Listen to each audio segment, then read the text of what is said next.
Did you know that in 8 U.S. states, child marriage is legal with no minimum age, according to UnchainedAtLast.org? You hear about child marriage every day in the news in countries far off, but did you know that it happens in our country every day? The data speaks for itself. This is a major issue in our country. Child marriage should be illegal in the United States. Today I want to look at the statistics in our country, a story from someone who's experienced child marriage, and what's being done to fix this issue. Let's look at the statistics from the United States.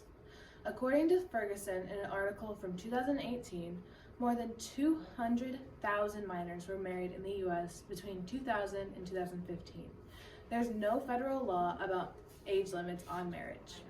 50% of child marriages are more likely to drop out of school, and between 70 and 80% of these children end up in divorce.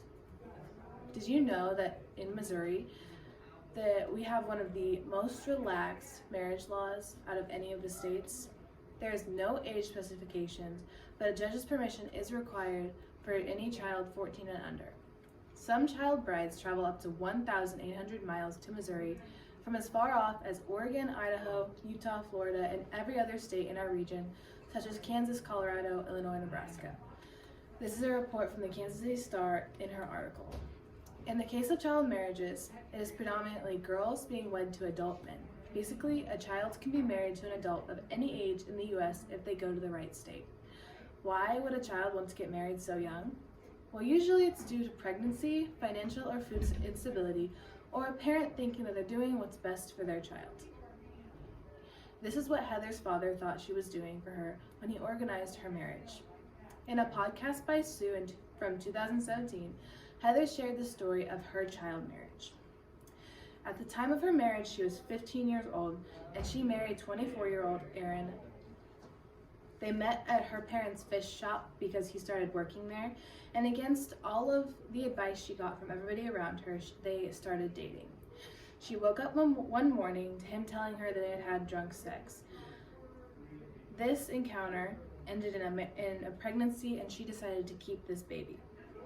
This, however, was evidence of the statutory rape that occurred. So her father proposed that she get married to Aaron so that he could avoid the charges because he liked Aaron. He planned a trip from Idaho to Kansas City, Missouri, without the mother's knowledge because they were married at the time. After the marriage, they needed money, so Heather dropped out of school and they ended up living in poverty. Aaron was unable to find a job, so Heather was the primary provider for the family at the time. They lived in poverty together and fought often, and then Heather ended up miscarrying the child. Fortunately, an investigator had been looking into the case and was able to pin Aaron with statutory rape charges. He was sent to jail. Heather's mom was able to convince the judge to get the marriage annulled, and her dad was sentenced to 120 days in jail because that's approximately how long the marriage lasted, because he convinced his daughter to marry her rapist.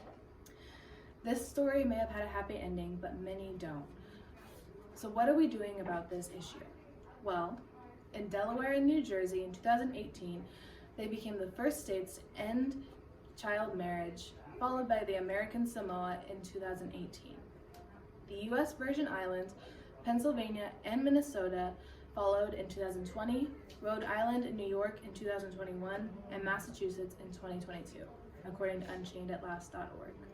6 states have no bills to end or restrict child marriage pending. 18 have a previous bill that has failed.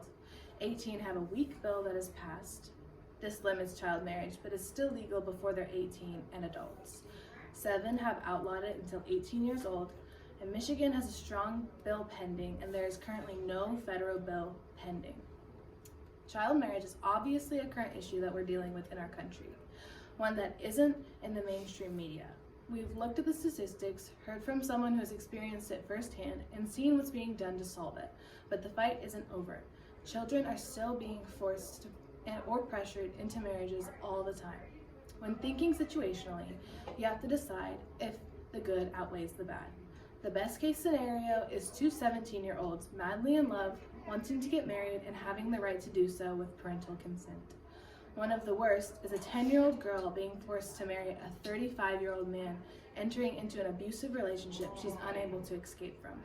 Can the two 17-year-olds wait one more year so that 10-year-old can grow up as a normal kid should?